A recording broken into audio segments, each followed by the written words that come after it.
mooy lan. xam nga yow da ngay wax légalité ak légitimité souvent les gens ils disent que le président Diomaye légalement parlant il est le chef de l'État parce que quand même moom mooy le président de la République mais en termes de légitimité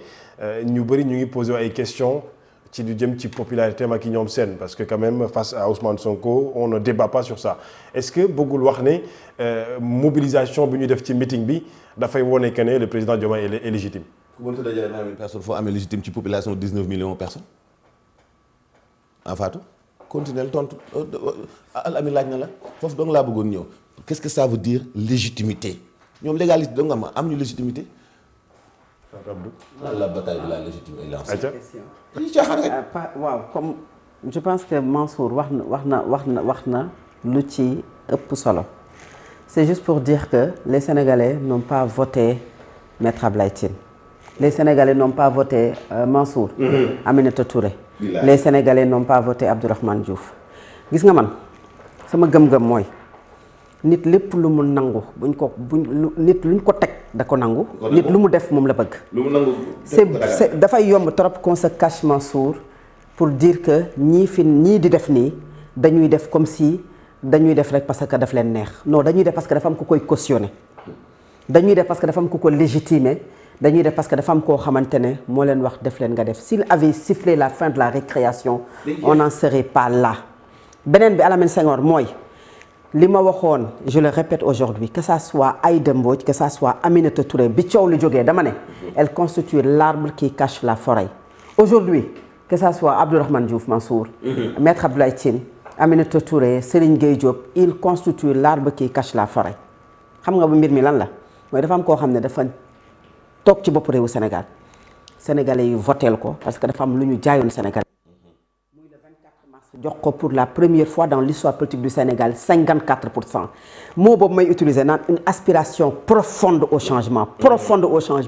mooy ñi voté dañoo bëggoon lu soppite goo xam ne du rek sur la surface mais lu xóot a xóot commençant ci kaw ba ci suuf li fi nekkoon dañoo jàpp ne baaxul gis nga bu ñu ko doon laam-laamee dañ leen di yóbbu deuxième tour ne leen dem leen ñu xool calcul politique yi commencé dugg bu boobaa kenn ku ci nekk ñëw natt boo paree nga xaar sa part du gâteau mais non Sénégalais dañ leen ne ñun bëgguñu sax di leen jox problème de conscience di leen jox problème bëgguñu bu ëllëgee nit ne leen maa nattoon comme la coalition Benno Bokk Yaakaar nous allons gouverner jusqu'en 2024 non dañ leen di jox yéen képp ngeen demal seen bopp même si c'est la coalition Diomaye président mais ñëpp xam nañ ne jamono ja ñuy dem ci élection yi c'est pas la coalition Diomaye président qui avait gagné pour Diomaye mais Diomaye a gagné parce que y avait Sonko mooy Diomaye mooy Sonko non seulement le parti PASTEF mais d'autres personnes qui ne sont ni de PASTEF ni d'autres partis politiques yoo xamante ne ils attendaient tout simplement pour xool kan la ñuy teg ci bopp réewu Sénégal pour changer on changeait pas une personne on ne changeait pas seulement Macky Sall on changeait parce que dañoo am xemmemteef dindi lu bari ci réewu Sénégal ci ñu bari parce que ñun ay taskatu xabaar lañ boo dégloo nit ñi nga xool ku nekk boo analyser li taxoon mu bëgg ñu soppite mooy dafa bëggoon ñu soppi de la tête aux pieds comprendre nga ci kaw ba ci racine bi malheureusement on retrouve les mêmes pratiques et les mêmes méthodes loolu mooy dëgg au-delà des personnes que ça soit diw ak diw mais même pratique yi moom moo am mooy 2 ans bi nga nekkee ci bopp réewu Sénégal war a indi ay soppite yu bari yoo xam ne Sénégal mi ngi la ciy xaar nit ñi am yaakaar ne lii kat 80 personnes ñoom ñoo ñàkk seen bakkan parce que dañoo jàppoon ne ñoom dañoo bëgg changement bëgg nañu li nga xamante ne mooy impunité jeex ci réewu Sénégal dañoo bëgg également bonne gouvernance dañoo bëgg reddition des comptes dañoo bëgg politique politicienne dëdduñu ba faw ñu ne nañ ko jox ñoo xamante ne kat ils ont été fonctionnaires de l'État ñoom dañoo ñëw créer seen parti politique entre 2016 et 2024 élection bu ñu ci dem ñi ngi def ay jéego nañu leen joxuñu les anciens politiques maanaam ñi nga xam ne ay politiciens lañ dans l'âme nga xamante ne seen vie yëpp politique la non dañ ne nit ñi dañ ne nañ leen changer mais ñooñu ñu jox la nga dem recycler ñoo xamante ne ils ne font que de la politique politicienne ça c'est un nga def une conférence fii ci Méridien Président pour annoncer l'adhésion de presque 300 maires yoo xamante ne il y a presque moins d'1 an je dis même pas 2 ans moins d'1 an parce que ñu ngi doon am yaakaar ba tey bi nga faloo yow ba tey nanguluñ la ñi ngi am yaakaar ba tey ñi ngi def ay galgal pour que uniquement yow doo doxal te doo dem am na ci ñoo xam ne jàpp nañ ne sax yow amoo dëgër laay pour dem taxaw ak ay Donald Trump ak ay Joe Biden am na ci ñu doon wax loolu aujourd'hui su fekkee ne ñooñu ñoo war a ñëw def adhésion loolu boo nee say objectif atteindre nga ko mooy ñoom ñu bokk ci coalition bi les objectifs ne sont pas atteints pour les Sénégalais xam nga Sénégalais objectif mooy lan dañoo fal ñi nga xam ne mooy Bassirou Diomaye Faye parce que mooy président moo wat ci kanamu sénégalais yi moom mooy def te moom mooy dindi te wax na ko barki dem qu'il a son décret il nomme au poste civil et militaire moom mooy décider que ne ko lii la ñu lay xaaree ci réewu Sénégal et que ci lii la ñu bëgg loolu mooy objectif bi mais objectif bi du cette politique bi nga xamante ne déjà tànqal nañu ci nit ñi nañu xam ne politique bii nga xamante ne tey ñun ñi ngi koy wax ni ci sunu plateau yi ña nga xamante ne ña ngay yeewoo Paris Ndiaye xam nga lu ñu tal xool nawetu ren bi ndax dina nangu ndax dañu am jiw al amin ndax dinañ fexe ba seen gerte dinañ ko jaay am na ci ñoo xamante ne ña nga ca yoonu Ngaay Mexe Cilmaxa Pekes danoo bëgg yoon wa nga xamante ne depuis plus de 90 ba tey kenn defaru ko état annoncé na ko nan la ci mën a gën a bare am na ci ñoo xamante ne dañoo jàpp ne d'autres secteurs comme la pêche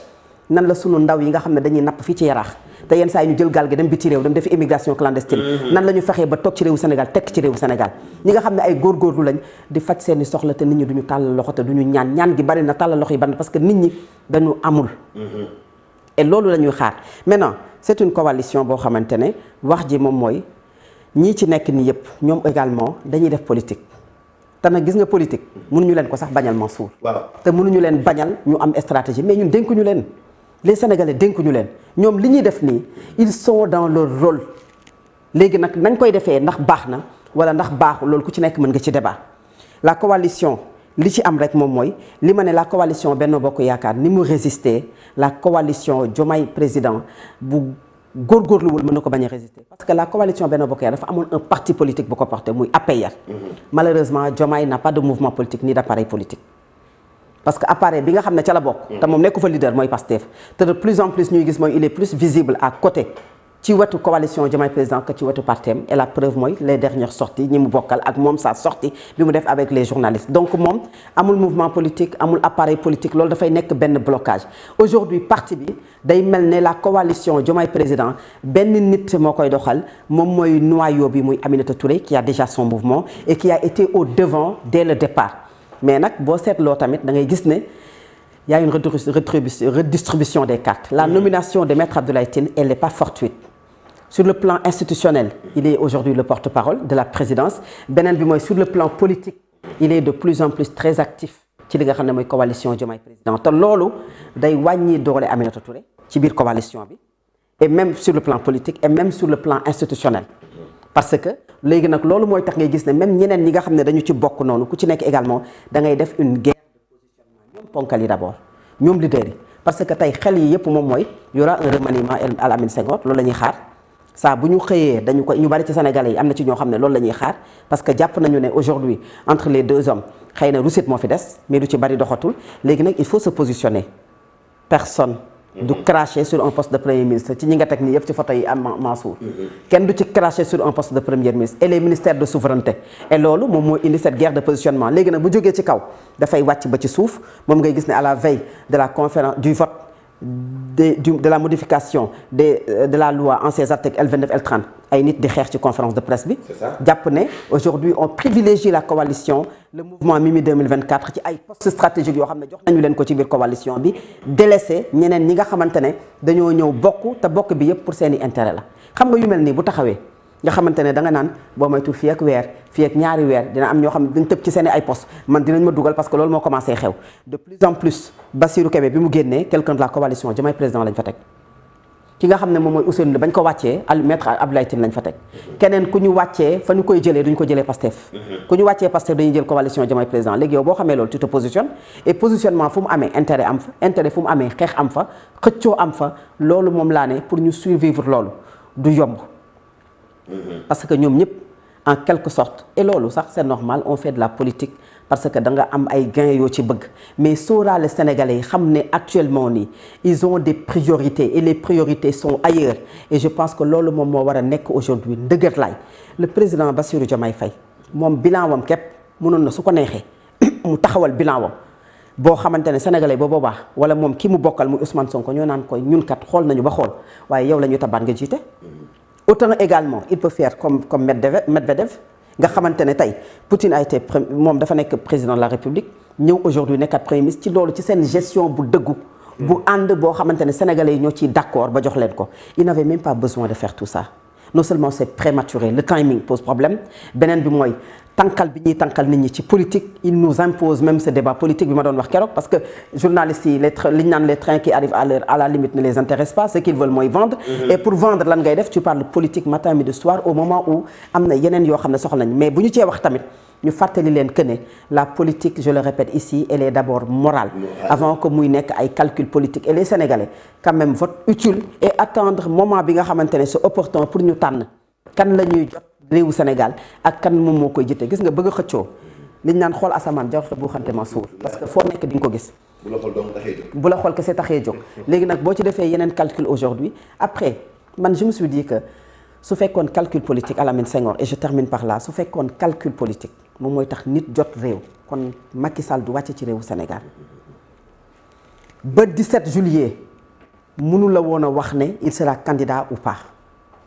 il y a des événements qui se sont passés ici au Sénégal ay nit ñàkk seen bakkan ñu emprisonné ay nit sénégalais yi dund ay moments yoo xamante ne foo génn ci bopp koñ yi fekk nga fi benn poste de la police ou de la gendarmerie une voiture de la gendarmerie la psychose bi amoon ci sénégalais yi xëy na dañoo demoon ba miin ko ba jàppuñu ko mais loolu boo tey bi nga xamante ne gisatoo ko nga naan mais Sénégal amoon na ay jamono su ma génnee fii Nord Foire li may njëkk a gis ci rond-point yi mooy auto gendarmerie su ma demee buntu Auchan Yoff li may njëkk a gis mooy poste gendarmerie soo demee Thiaroye li may njëkk a gis mooy poste gendarmerie gisatoo ko gis nga nit ñi ni ñu dale ni ñu posé su fekkoon ay pexe kese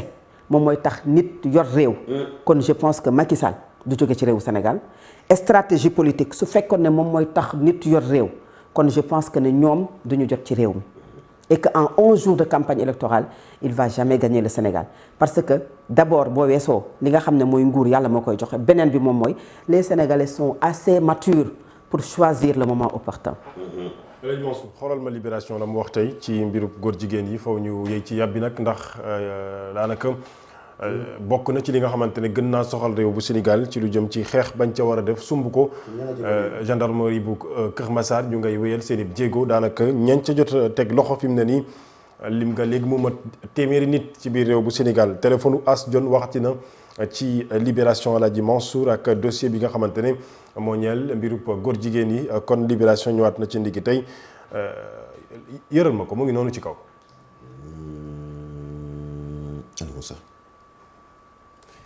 mu ngi noonu ñu bind ab bleu. ay waaye yow te mënuñu wax la lu lii rek. Fatou. Lamine Ndiaye dafa réer. non dañ doon wax ne suuf la Lamine Ndiaye mais moom Lamine dagg bu bulu bala ci kaw la wax. waaw le téléphone de As Dione parle. ah waaw moom kay. agent Senelec Abdourahmane Diarra. dossier bi da jeexagut ma ngay wéy ba tey Mansour brosser tuuti rek comme li ñu dese moom daanaka bari. jeex na ba pare kay. Lamine li ma gis nii mu ko lire de tout c'est trop ci moom. nee na après l'agent de Senelec Abdourahmane Diarra Ndiaye. waaw le styliste Doudou Ndiaye un autre de ses présumés partenaires a été intercepté. Les gendarmes.